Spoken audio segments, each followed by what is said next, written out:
Pieter Bruegel was born sometime around 1527 near Antwerp, a city in the country now called Belgium. Except for what people can tell from his drawings and paintings, very little is known about Pieter Bruegel's life. Pieter Bruegel probably learned about art in the workshop of Pieter Coquet van Alst, a famous artist in Antwerp. No one knew it at the time, but when Pieter Coquet van Alst's little daughter Maken grew up, she and Bruegel would fall in love and get married. Antwerp was a very important city during Pieter Bruegel's time. People from all over the world went there to trade and buy such things as spices, books, and maps. They also borrowed money from the city's many banks. Wealthy people who lived in Antwerp were always looking for works of art to fill up the large rooms in their mansions. They were mainly interested in paintings of scenery, known as landscapes, and in the work of the great Italian artists of the time. In 1552, Pieter Bruegel decided to travel to Italy to see for himself how the Italian artists painted.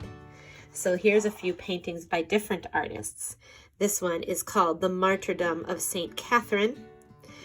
This one is The Alba Madonna by Raphael.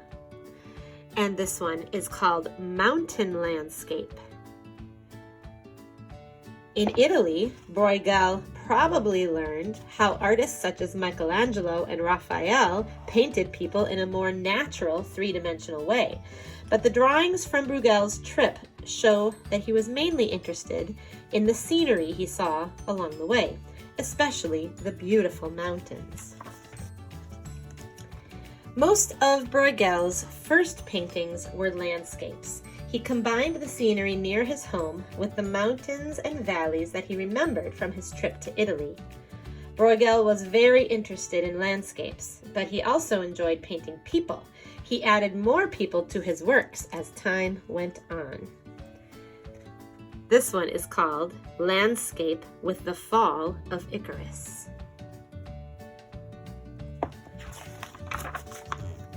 Many of Bruegel's works of art show his great interest in the poor people who lived out in the countryside. These people were known as peasants.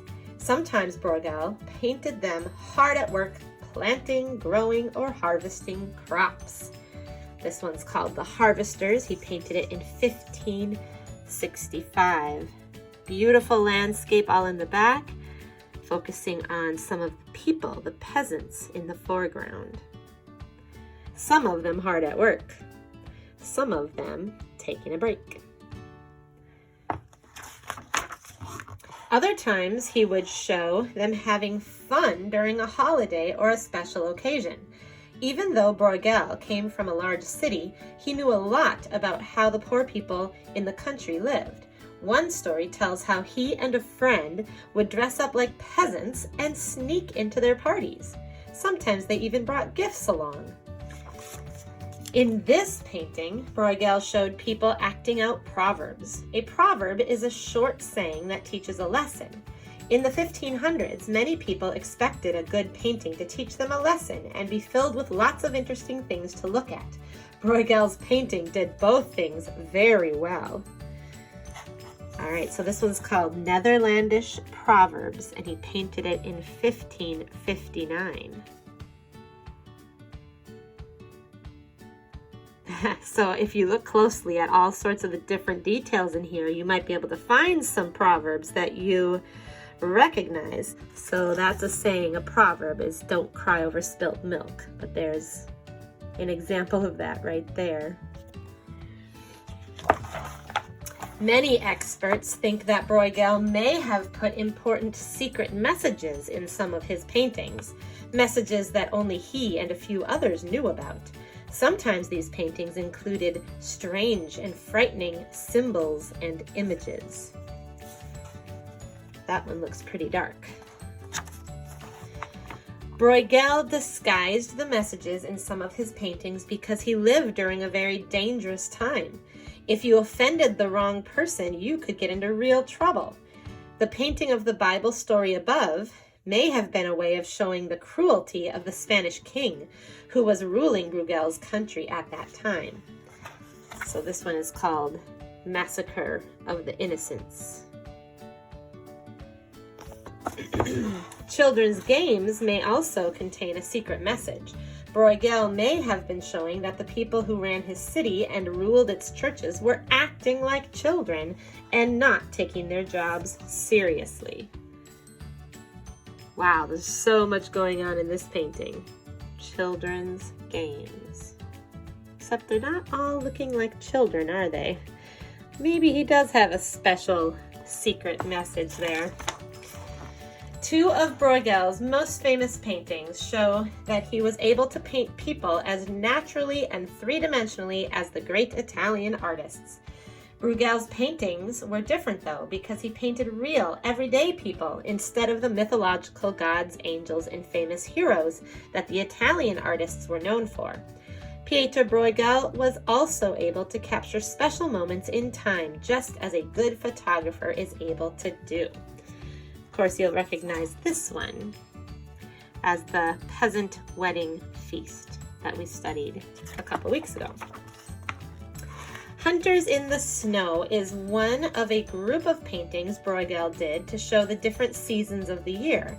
It's interesting to look at the beautiful scenery and the activities going on all over the countryside, but it's the way Bruegel makes you almost feel the chilly winter that makes this one of his greatest paintings. My favorite part of this painting is how chilly and cold it feels until you find this focal point right here. This big, beautiful, roaring fire makes you feel like there's a spot you can go to get warm. Pieter Bruegel's family was filled with artists. His wife's mother and father were both well-known painters of the day. Bruegel's two sons also became famous artists, but neither of them quite had their father's imagination or were able to put the same kind of human feeling into their paintings. Because Pieter Bruegel created his own special style of art and often didn't go along with the fashion of the day, his paintings weren't always popular. He died in 1569. For many years after, people thought that he was just a fun-loving artist who wanted to make people laugh. But Pieter Bruegel did much more than that. He was able to paint scary as well as beautiful things and show what the people he painted might have been like in real life. Maybe more than any other great artist, Pieter Bruegel created unforgettable art that is just plain fun to look at. I thought it would be fun today to focus on one of Bruegel's paintings that has so much going on. This is called the Netherlandish Proverbs, or it's also called the Dutch Proverbs. And this is one of those typical Bruegel paintings that has so many characters, so many people, so many things going on that it's hard to really take it all in when you just look at the whole thing. You kind of have to zoom in to different parts of it and take one piece at a time to really see what's going on. Now, a proverb is something that is like a saying that gives wisdom to the person who hears it. Or it's also like an idiom. An idiom or a saying and phrase is something that tells you a lesson, but maybe doesn't use literal ideas. So if I say that I'm crying, don't cry over spilt milk, it doesn't mean that I actually spilled the milk. It just means don't cry over something that you can fix or something that's an accident. Just, move along, take care of it, and get over it, right? So that's what we're looking at in this painting. I saw a video that showed about 100 different proverbs shown in this one painting. It was super overwhelming. So I don't remember them all, but I will show you some of the things that caught my attention. All right, so I'm going to zoom in here. And first of all, let's take a look down here where I already mentioned this idea of don't cry over spilt milk.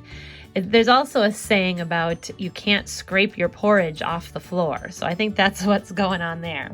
Just a reminder that sometimes accidents happen and you gotta just clean it up and move on with life. All right, this man over here is trying to make ends meet. He's trying to stretch from one loaf of bread over here in this hand to the other, but he can't. So it's kind of hard to make ends meet. That means like you don't have enough money or enough supplies to get you into the next part of the day. All right, so another thing I noticed, let's see. This one over here was showing this man putting his head up against the wall. And there's a saying about hitting your head against the wall or doing something impossible. You can also notice he's got 1 foot bare and 1 foot with a shoe. And that was a saying having to do with how balance is important. So that would be the wrong thing to do. You would want to have balance. And it was, the saying was, it's hard to swim upstream. So it's hard to go against the current. Also, right here, this man trying to hold on to this eel, holding on to an eel, that was a saying for how something is really difficult. Something is difficult to hold on to. This right up here, the background, you'll see these 2 little bears hanging out together.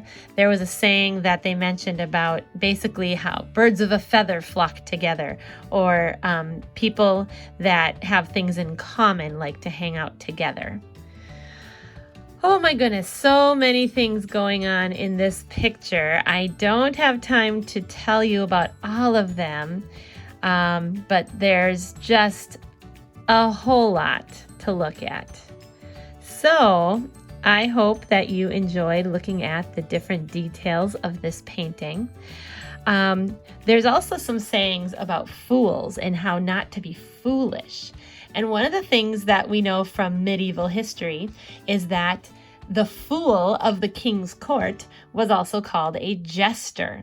And the jester was the kind of like a comedian in a way, where he would entertain people in the king's court by being foolish, silly, or dancing, or juggling, or doing all sorts of interesting things that would make people laugh.